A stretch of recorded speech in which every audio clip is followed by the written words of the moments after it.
Hello, beautiful people. Welcome back. If you enjoy our stories, please subscribe and leave a like. It means everything to us. Please share this video with someone you care about and switch on post notifications so you won't miss any future videos.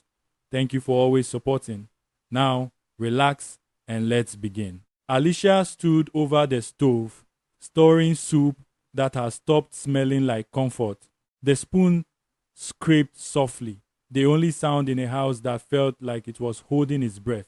Jude's keys hit the counter with a sharp clink, and she flinched like her body recognized a storm before her mind did. "You didn't greet me," he said, not even looking at her face. Alicia swallowed. "Welcome," she whispered. He scoffed. "Is that all?" Her eyes stayed on the pot, as if staring hard enough could keep her life from boiling over. Jude paced behind her, phone face down, the screen lighting up like secrets tapping from the other side. Alicia's throat tightened. She had learned his moods, the calm that wasn't peace, the silence that wasn't kindness. "You've been acting strange," she said carefully. Jude laughed once, dry and loud. "Now I'm strange? Because I'm tired?" Alicia turned off the stove, hands trembling. "If you're tired, let's talk." Jude's voice dropped. "Talking won't fix what you are."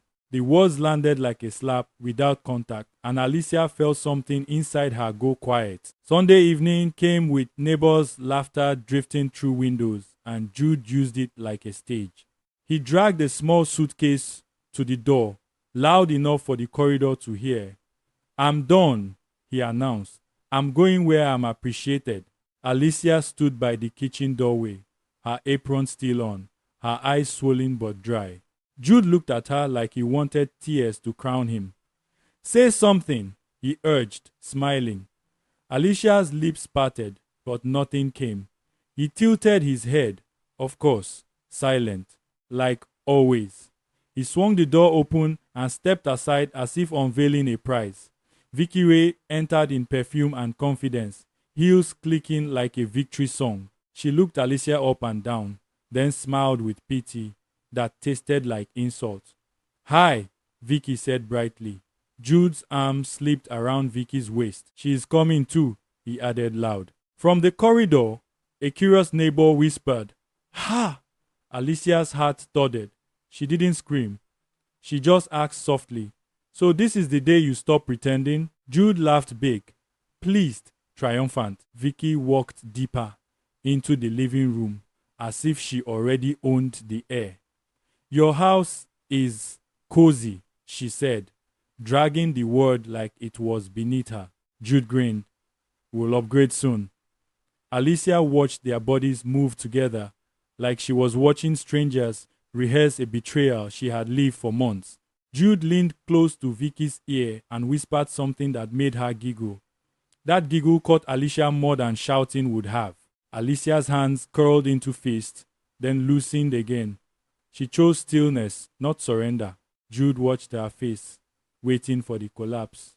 "No drama," he asked. "You're finally learning."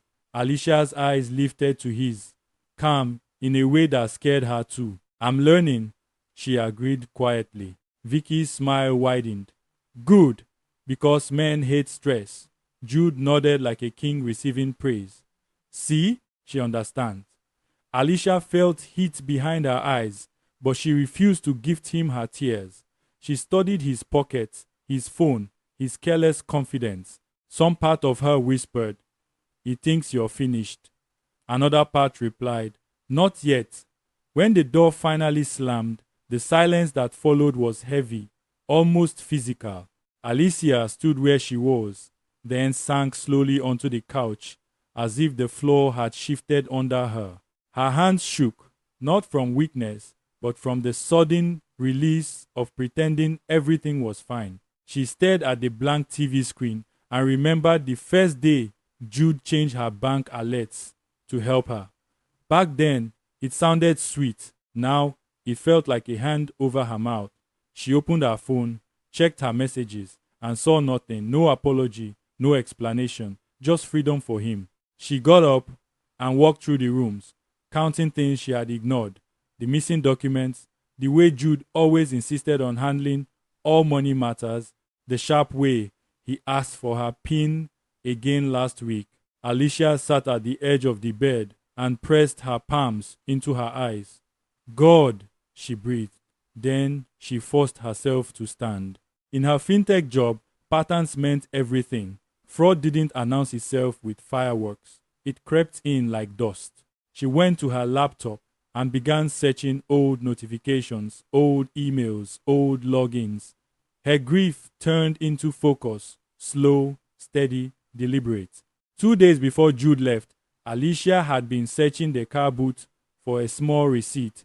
Her fingers hit a folder smooth plastic hidden under a spare tire mat.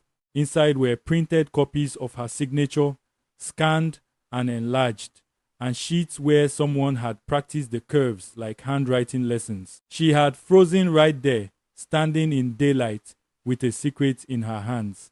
At home, she placed the folder under the bed and sat staring at it until the room blurred. She remembered Jude's laugh when she once asked, "Why are my alerts missing?" He had said, "So you think I'm a thief?" Now the practice signatures answered her question with cruel clarity. Alicia touched the ink strokes lightly, as if they were bruises on paper. Her chest tightened with a familiar shame. How many times had she defended him to friends? How many times had she blamed herself for being too suspicious? She heard her mother's voice in her memory. "Alicia, love doesn't make you stupid. You just don't want to believe the worst." Alicia folded the papers back neatly, not because she accepted it, because she planned to use it. She whispered, "You'll explain this with evidence." The flashback returned like a wound reopening. Alicia had stood by the fridge months ago, phone in hand, confused. "Jude, my alerts." They stopped, she said. Jude didn't look worried. He looked offended. "So you don't trust me?" he snapped. Alicia panicked immediately, the way gentle people panic when accused. "No, I just..." Jude stepped close and lowered his voice, sweet like poison. "I'm your husband. I'm protecting us. Don't embarrass me with this small thinking." He kissed her forehead and smiled. "You're lucky you have me." Alicia had apologized that night. She hated herself for it now. In that memory, he had taken her phone and fixed things while she watched like a child. "See, problem solved," he said, then locked his screen and put it in his pocket. Alicia remembered the feeling of being turned into the villain in her own pain. Later, when she cried quietly in the bathroom, Jude knocked and said, "Are you still doing it?" As if her tears were a bad habit. Back in the present, Alicia clenched her jaw. She understood something painful. Jude didn't just steal money. He stole confidence. He trained her to doubt herself. And now she would unlearn it. That night, Alicia opened her notes app and typed 2 words, 2 weeks. She stared at them until they felt like a promise. Not revenge, not bitterness, a deadline. In our industry, a good case needed a clean timeline. Jude had given her a gift without knowing: space, freedom, and his own arrogance. She wrote beneath it, "Let him move, let him try again, let the system log him." Her hand shook as she typed, but her mind stayed steady. Then she set reminders, dates, times, bank visits, police station hours. She called Mikhail once, voice low. "Are you home?" she asked. Mikhail sensed the weight. "Alicia, what happened?" She inhaled slowly. "Jude left with someone." Mikhail cursed under his breath. "I'm coming." Alicia stopped him. "Not tonight. I need you later to help me move quietly." Silence. Then Mikhail said, "You're scaring me." Alicia swallowed tears. "I'm scaring myself. But I'm done being confused." She ended the call and sat on the floor, back against the bed, whispering, 2 weeks, I'll use them." On the first day, Alicia played the role Jude expected, just enough to keep him careless. She sent one message, "Please, can we talk?" Her finger hovered before pressing send, because it felt like swallowing pride. Seconds later, Jude replied with nothing, no words, just a laughing emoji. Alicia's stomach clenched, but she didn't chase him. She let the silence speak. At work, she wore her calm like armor, though her chest felt raw. She opened system logs at lunch and studied her own bank patterns, noticing gaps and strange device logins. Her heartbreak became a ledger. That evening, Jude posted a story, his hand holding Vicky's in a car, music playing. Alicia didn't watch twice. She opened her banking app, checked settings, and found another change. Her recovery email had been edited weeks ago. So that's why, she murmured. She took screenshots, saved them to a secure folder, and forwarded copies to a private email Jude didn't know existed. She practiced speaking the truth aloud, softly. My husband is impersonating me financially. The words tasted bitter, but they were real. In the mirror, she told herself, don't fight with emotions, fight with evidence. Jude sat beside Vicky in a hotel room, phone in hand, grinning like a boy who stole candy. Look, he said, showing her Alicia's message. Vicky laughed. Oh, she's begging. Jude stretched, proud. I told you she can't survive without me. Vicky leaned closer, eyes sharp. You sure she won't cause trouble? Jude scoffed. Trouble, Alicia? She can't even raise her voice. Vicky smiled, satisfied, and posted a picture of their dinner with the caption, Peace tastes sweet. Jude felt like a winner. Back home, Alicia read none of it, but she felt the cruelty in the air anyway, like smoke you can't see. Mikhail visited the next day, expecting a broken woman. He found Alicia sorting documents neatly, eyes tired but focused. Alicia, are you okay? He asked. She gave a small, sad smile. I'm not okay, but I'm clear. Mikhail sat quietly. What's the plan? Alicia hesitated, then said, he thinks I'll beg, so I'll let him think that, while he keeps touching what he shouldn't. Mikhail's brows lifted. You're setting a trap, Alicia whispered. He set it first. Jude tried again on day 5. Small, casual. He initiated a quick transfer from Alicia's account to a wallet he controlled, then attempted to apply for a loan in her name. He did it while sipping wine with Vicky, laughing. See, he said, it's easy when you know the system. Vicky clapped softly. Smart man. Jude felt powerful, like the world was built for him. He didn't notice that every action left footprints, device IDs, timestamps, location tags, verification attempts. He assumed marriage was permission, not realizing the system didn't recognize entitlement. The system recognized logs. Alicia sat in a small cafe after work, phone in hand, watching the new activity appear like a confession. Her lips trembled, not from fear, but from grief. So he really did it, she whispered.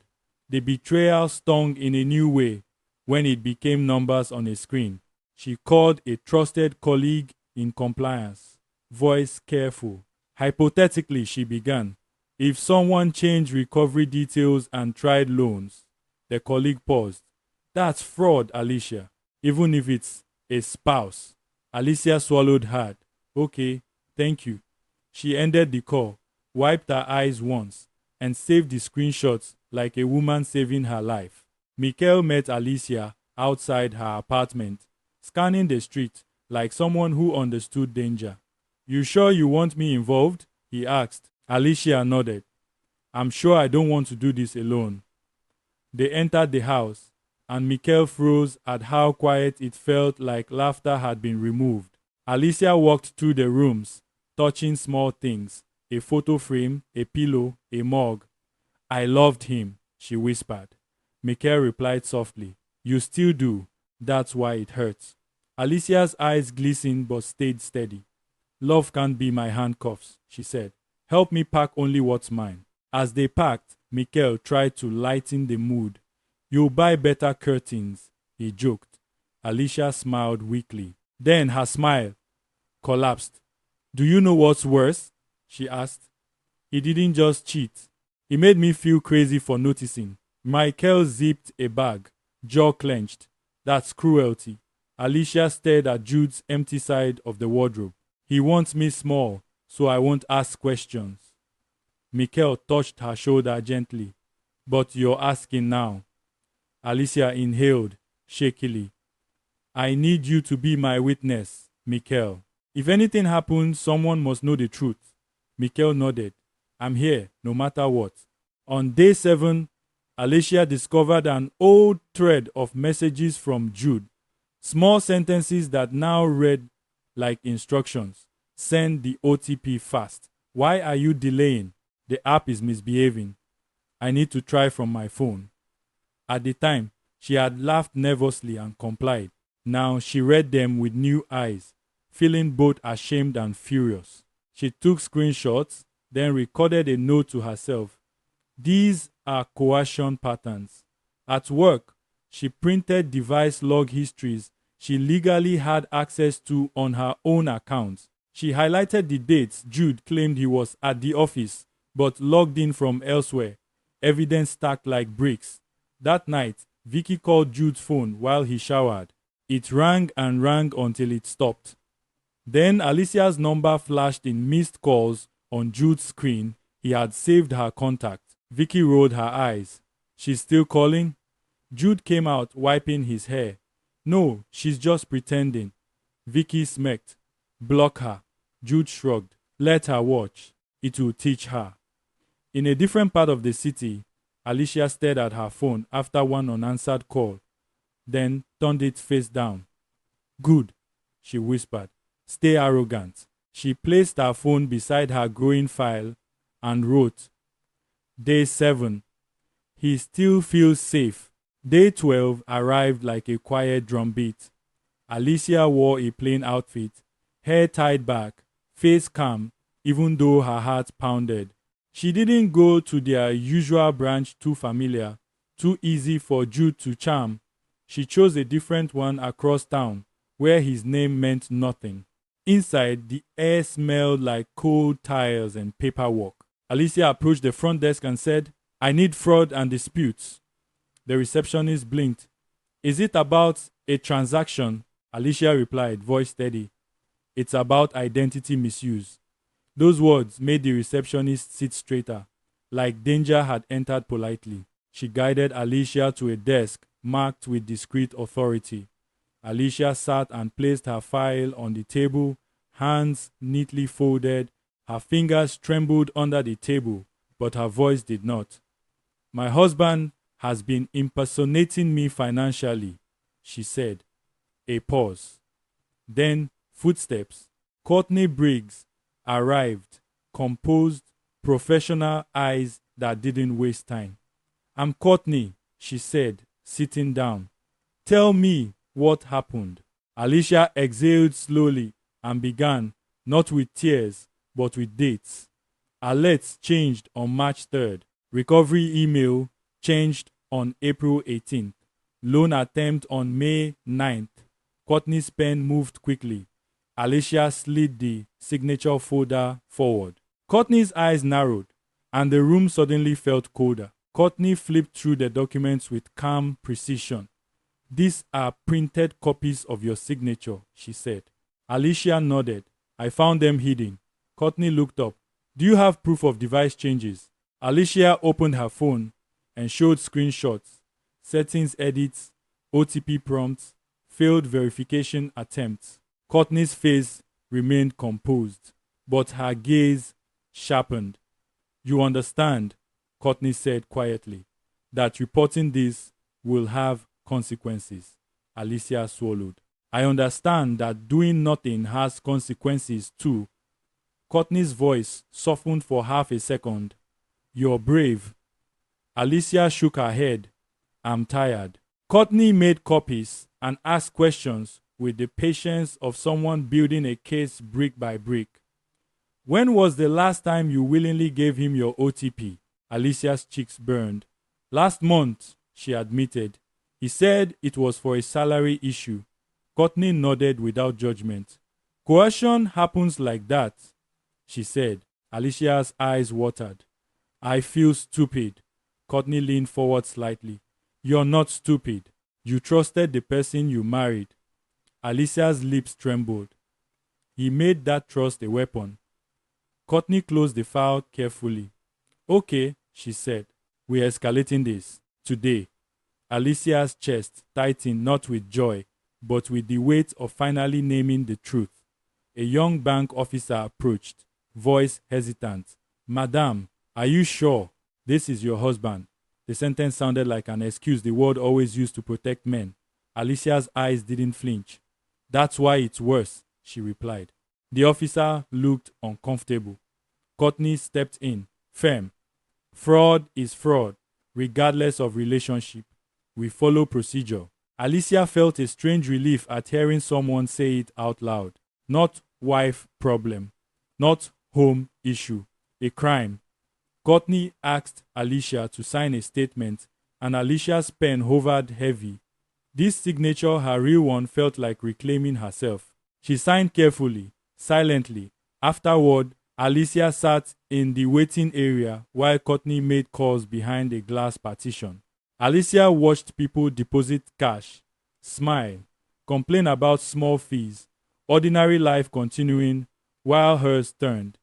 She thought of Jude and how he would laugh if he saw her here. He would say, "You can't do anything." Her eyes burned. Mikhail texted, "How is it going?" Alicia typed, "I reported him properly." Mikhail replied instantly, "I'm proud of you. Stay safe." Alicia's throat tightened. She wasn't proud yet. She was grieving. She whispered to herself, "Love shouldn't require me to disappear." Courtney returned and said quietly, "We've initiated internal review. Your account may be temporarily restricted for safety." Alicia nodded. "Do it." By evening, the bank had flagged the suspicious activity and frozen pending processes connected to Alicia's identity. Courtney explained it carefully. "It's to protect you and preserve evidence," she said. Alicia nodded, listening like someone learning a new language called freedom. Courtney added, "If he attempts another transaction, it will strengthen the case." Alicia's jaw tightened. "He will," she said softly. "He thinks he owns me." Courtney's eyes softened again, then let the system prove him wrong. Alicia walked out of the bank with the sun sinking low, feeling no triumph, only a quiet seriousness. She was walking away from the life she thought she had. That night, Jude tried to transfer again. It failed. He frowned, tapped, tried again. "Network," he muttered. Vicky lay on the bed scrolling. "What's wrong?" she asked lazily. Jude forced a laugh. "Nothing. Bank app is acting up." Vicky sat up. "Don't joke with money." Jude's irritation flashed. "Relax," I said. He called customer care and got a calm response. "The account linked to that profile is under review. Kindly visit the nearest branch." Jude's face stiffened. "Under review? For what?" The agent repeated politely. Jude ended the call hard. Vicky stared. "Jude, what did you do?" Jude snapped. "Nothing." But his voice shook, betraying him before the bank ever did. The next morning, Alicia went to the police station with Josh Bamidale's number saved but not yet used. She wore a neutral expression that hid the storm inside her. The officer at the desk looked bored until Alicia said, "I need to report identity misuse and financial impersonation." His posture changed. "Sit," he said, suddenly alert. Alicia slid copies of her documents, forward bank statement, signature folder photos, screenshots. "My husband used my details without consent," she said. The officer frowned. "Your husband?" Alicia didn't flinch. "Yes, that's why I'm here." She watched the pen scratch the report like a quiet drumbeat of justice. The officer asked, "Did he threaten you?" Alicia paused, remembering Jude's words. "You're lucky you have me," she answered honestly. "He manipulates me. He makes me afraid to question him." The officer nodded slowly. "We'll invite him for questioning," he said. Alicia's chest tightened. Inviting Jude meant provoking a man who hated losing control. She stepped outside and called Mikhail. I filed a report, she said. Mikhail exhaled. Are you safe? Alicia looked around the street as if safety was a place she had to locate. I don't know yet, she admitted, but I'm moving today. Mikhail didn't ask questions. He said, I'm on my way. Alicia's voice cracked once. Thank you. Jude's confidence returned as quickly as his fear had arrived. He told himself the system was temporary, that Alicia was too soft to truly fight. She's just trying to scare me, he said to Vicky while eating breakfast. Vicky watched him carefully. Your app is still down, Jude shrugged. It will clear. Then he tried something bolder, an online loan application using Alicia's profile, hoping a different channel would work. I'm the brain here, he joked. Banks can't trap me. Vicky laughed, but it sounded smaller now. The application bounced back with an alert. Account restricted contact branch. Jude's smile froze. He tried again. Same result. Vicky's eyes narrowed. Jude, I didn't come into your life for problems. Jude snapped. Stop acting like I'm poor. Vicky stood, smoothing her dress. I'm acting like I'm smart. Jude scoffed. Alicia won't do anything. Vicky leaned closer, voice sharp. Don't underestimate quiet women. They don't shout, they plan. Jude's jaw tightened. You sound afraid. Vicky looked away. I'm not afraid. I am allergic to disgrace. Jude laughed loudly. Too loud. Disgrace? Me? I run my world. But inside, a small fear started growing, fed by every failed attempt and every reminder that systems don't care about ego. Alicia returned to the apartment with Mikhail, not as a wife coming home, but as a witness collecting her truth. They moved through rooms like careful thieves, except nothing was stolen, everything was reclaimed. Alicia touched the couch, remembering nights she sat there waiting for Jude to come home, telling herself love meant patience. Now she felt the sadness like a heavy cloth over her shoulders. Take the framed photos, Mikhail asked. Alicia hesitated. No, she said softly. Not those. She didn't want to carry lies into her new life. She packed clothes, documents, her laptop, small items she paid for. She recorded a slow video of the empty rooms, proof of condition, proof of what was hers. At the door, Alicia paused and looked back one last time. I tried, she whispered. Mikhail's voice was gentle. Trying doesn't mean staying, Alicia swallowed. He'll say I abandoned him. Mikhail replied, let him say it. You know the truth. Alicia placed a single envelope on the floor of the living room, right in the center, like a quiet verdict. Inside was her letter firm, calm, detailed. Mikhail watched her hands shake slightly as she sealed it. You sure? He asked. Alicia nodded. He wanted a performance, she said, voice breaking. I'll give him one, but mine is evidence. They left, and Alicia locked the door behind her, feeling both grief and relief clash inside her chest. 2 weeks ended, and Jude returned with Vicky like a king returning from conquest. He expected to see Alicia's sadness waiting like unpaid rent. He opened the door and froze, not from pain, but from surprise. The living room was bare. No curtains, no photos, no rug. Even the kettle was gone. Dust shadows marked where life used to sit. Jude's face split into a grin. Finally, he shouted, raising his hands. Freedom! Vicky twirled in the empty space and laughed. She has sense at last, she said, voice bright.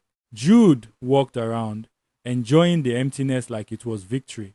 This is peace, he declared. Then he noticed the envelope on the floor. He frowned, irritated that Alicia left anything behind that demanded attention. She wants drama, he muttered. Vicky leaned in. Read it! Jude tore it open and scanned the page. The grin began to melt. Alicia's words were calm and cold. She didn't run. She stepped aside so he could expose himself fully. Jude reread the line about the bank statement and police reports, his throat going dry. Vicky's laughter stopped. Jude, she whispered. What is this? Jude's voice came out rough. She's bluffing. But his hands shook as he folded the letter because the tone wasn't emotional. It was legal. It was final. Jude paced the empty room with the letter crumpled in his fist. She's trying to scare me, he repeated, as if saying it enough times would make it true. Vicky stood near the doorway, suddenly unsure of her posture. It doesn't read like a scare, she said quietly. Jude glared. Don't start. Vicky lifted a brow. I'm not starting anything. I'm reading. Jude's phone buzzed with a bank notification he couldn't open fully. His stomach tightened. He tried to call Alicia. It rang, then went silent. He called again. Same silence. He slammed the phone on the bed table. She's playing games, he yelled. Vicky flinched, then straightened. Games have rules. This feels like consequences, she said. Jude threw the letter onto the floor, as if discarding it could discard the truth. He searched the rooms, opening cupboards aggressively, expecting to find hidden items or some sign of Alicia's misery. But the emptiness stared back. It wasn't messy. It was intentional. She planned this, Vicky whispered, almost impressed. Jude snapped. Shut up! Vicky's eyes hardened. Don't shout at me. I'm not your wife. Jude's anger faltered at her tone. He realized something. Alicia's silence had always been his cushion. Vicky's silence would not be. Jude breathed hard. I need to fix this, he muttered, grabbing his car keys. Vicky watched him, fear creeping into her eyes, not fear of Alicia, but fear of being attached to a fallen man. At the bank branch, Jude wore charm like a suit. He smiled at the security, nodded at staff, tried to look like a man handling small issues. But when he reached the counter and gave details, the staff's faces changed. Sir, your account linked to this profile is under review, the officer said. Jude laughed lightly. Review? For what? It's my wife's account. I manage it. The officer's eyes lifted. Do you have authorization documentation? Jude's smile twitched. Authorization? I'm her husband. The officer nodded slowly, as if hearing the oldest excuse in the book. Sir, please sit. Compliance will speak to you. Jude's throat tightened. He glanced around, suddenly aware of how public shame could begin quietly. Vicky sat beside him, arms folded, scanning faces as if looking for escape routes. Jude's phone buzzed again, another failed attempt notification. His chest tightened with panic he refused to name. A compliance officer approached and spoke with professional firmness. We received a statement from the account holder, she said. Jude stiffened. Account holder? He repeated. The officer nodded. Your wife, Alicia Stone. Jude swallowed hard. Vicky's eyes widened. She came here? Jude's voice shook despite his effort. This is a misunderstanding. The officer's tone stayed calm. Then it will be clarified through investigation. For now, processes remain frozen. Jude stood abruptly. You can't do this to me. The officer replied softly. We are not doing it to you, sir. We are stopping it from continuing. Outside the bank, Vicky's patience cracked. Jude, settle it, she demanded. Call her. Apologize. Do whatever. Jude spun toward her, eyes blazing. Apologize for what? Vicky's mouth fell open. For messing with her money. Jude backed a laugh. What money? She's my wife.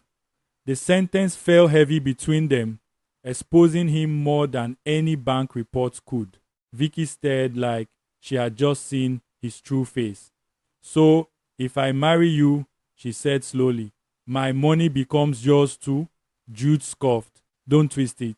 Vicky stepped back. I'm not twisting anything. You're showing me who you are. Jude tried to soften his tone. Vicky, you're overreacting. Vicky's eyes flashed. No, I'm calculating. Jude's chest tightened. He realized the mistress he used to feel powerful now held a mirror he didn't like. Vicky adjusted her bag strap. I'm going home, she said. Jude grabbed her arm. Don't leave me now. Vicky pulled free sharply.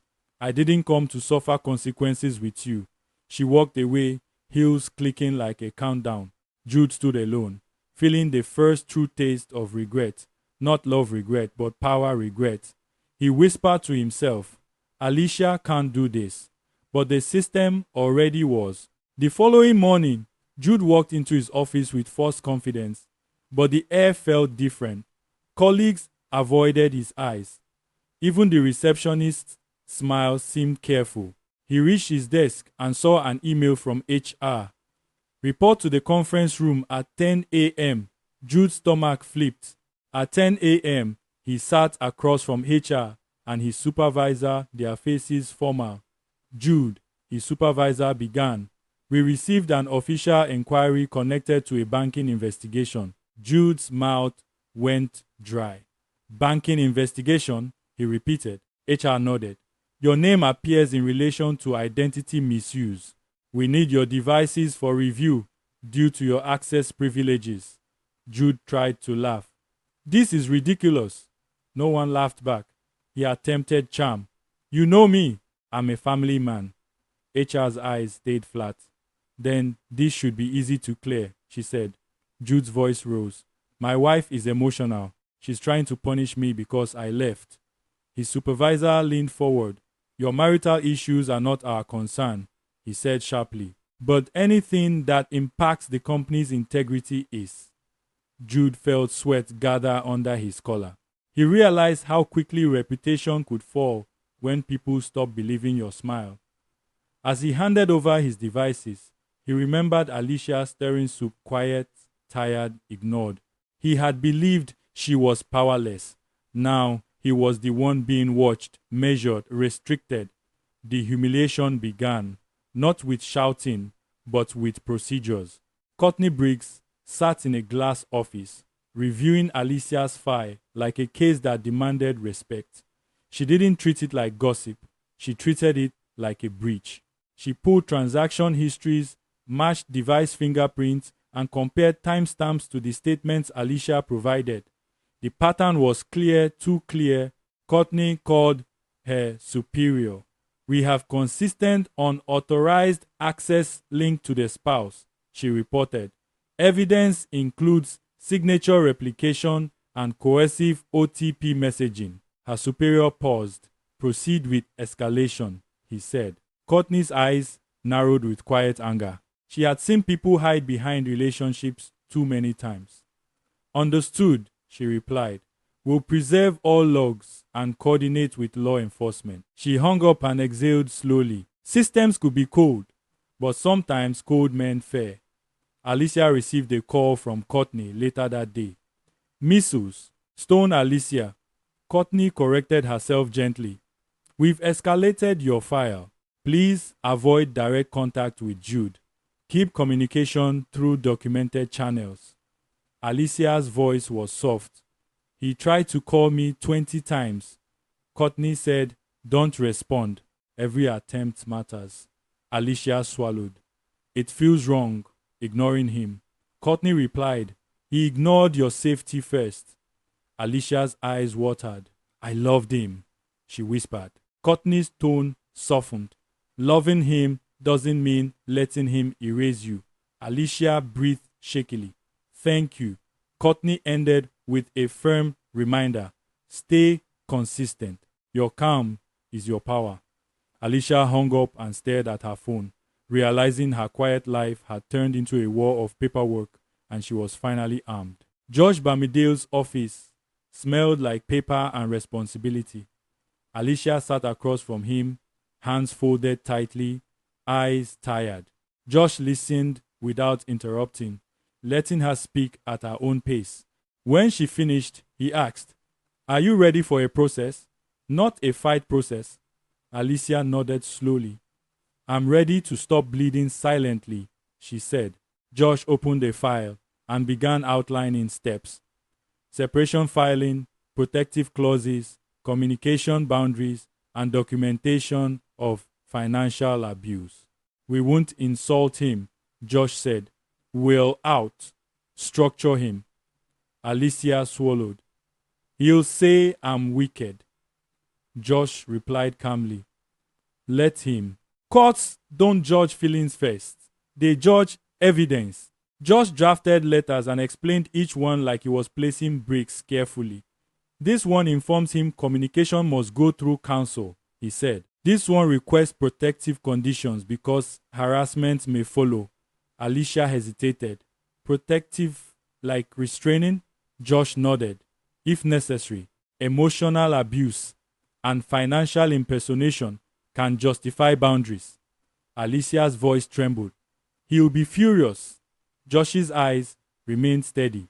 He should have been afraid of losing you before he lost control.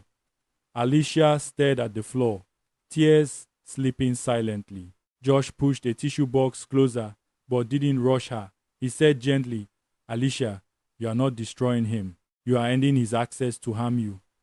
Alicia wiped her face and whispered, I wish he chose love instead. Josh answered softly, some men choose power. Power hates paperwork. Alicia spent the next days closing loopholes, the way you close windows before rain. She updated her next of kin, changed recovery emails, replaced phone lines, and tightened security settings until Jude's fingerprints had no place to land. She moved into a small apartment under her maiden name, not because she wanted drama, but because she needed safety. The apartment was modest, quiet, and smelled like fresh paint, like a beginning. Mikhail helped her carry boxes upstairs. This place is small, he said gently. Alicia nodded. Small is safe, she replied. At night, she sat on the floor with her laptop, backing up evidence in multiple folders.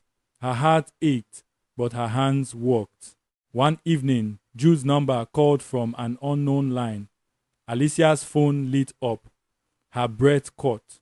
Mikhail watched her face. Don't pick, he said softly. Alicia stared at the ringing screen like it was a test. She wanted to hear his voice, to ask why, to beg for the man she married to return. But she remembered his laughter with Vicky, his entitlement, his practiced signatures. She let it ring out. Then she forwarded the call log to Josh. Mikhail exhaled. That was strong, he said. Alicia's voice cracked. It didn't feel strong. It felt like ripping my own skin. Mikhail replied, healing feels like that sometimes. Alicia whispered to herself, no more access. Jude drove to Alicia's workplace first, rage disguised as desperation. Security stopped him politely. She doesn't work here anymore, they said. Jude slammed his palm against the desk. Since when? The guard shrugged. I don't know, sir. Jude left fuming, then called Alicia's friends one after another. Calls went unanswered, messages left unread or ignored. He drove to a friend's house and pounded the gate. A woman's voice answered from inside. We don't know where she is. Jude shouted, Liar! The gate remained closed. Jude felt the word closing the way he used to close Alicia's options. Only now he was outside. At night, he sat in his car, staring at his phone, refreshing banking apps that still refused him. His chest felt tight, like shame had become a physical thing. Vicky was gone, her number switched off. His office treated him like a risk. And Alicia was a silence he couldn't control. He drove to their old apartment and stood in the empty living room, remembering the dust marks where the couch used to be. He whispered, Alicia, answer me. The room didn't answer. For the first time, Jude felt what Alicia had felt for years, talking to someone who wasn't listening. He sank onto the floor, head in his hands, and the regrets began like slow poison. Not loud, not dramatic, quiet, persistent, deserved. Court smelled like polished wood and restrained anger. Alicia sat beside Josh, hands clasped, heart pounding. Jude stood across the room, jaw tight, trying to look confident. When he saw Alicia, his face twisted with offended disbelief, like she had broken a rule by standing up. The judge asked for the matter, and Jude spoke first, loud. She's destroying me because I left, he claimed. She's vindictive. Alicia's throat tightened, but Josh touched her elbow, gently grounding her. Josh stood and spoke calmly. My lord, this is not a revenge matter. It is a documented identity misuse and financial impersonation case. He submitted files. The judge's eyes moved over timestamps, logs, and statements like a quiet storm. Jude's lawyer tried to soften it. Marital finances can be shared, he argued. Josh replied evenly. Shared does not mean stolen. Consent is not assumed by marriage. Alicia's eyes stung. She heard the sentence and felt seen. The judge asked Jude, "Did you change recovery details without her consent?" Jude hesitated. His silence screamed. The judge's tone hardened. This court will not entertain entitlement as a defense. Alicia swallowed hard, tears slipping. Jude's face turned pale as the judge ordered restrictions, acknowledged the bank audit report, and set further hearings. Jude tried to protest, but the gavel stopped him. For once, his voice was not the loudest thing in the room. Evidence was. Outside the courthouse, Jude expected someone to comfort him, to tell him it was unfair. But the air was empty of sympathy. His colleagues, who came to see, stood at a distance, whispering like curious birds. He heard fragments.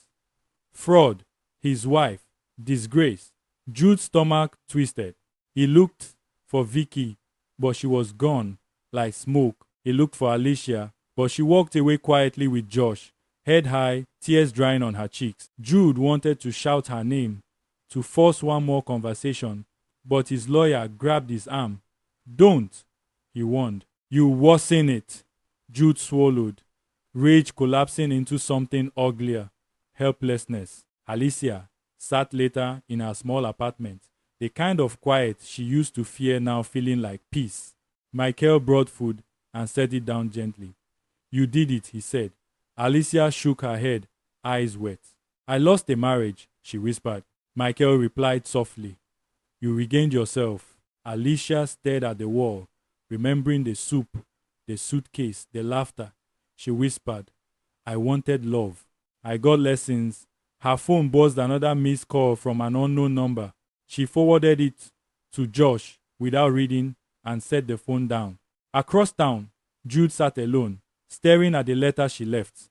For the first time, his regret had no audience, no wife to blame, no mistress to impress. Just consequences. We've come to the end of the story. Drop your thoughts in the comment section. Leave a like, share, and don't forget to subscribe and turn on post notification. Thank you so much for watching.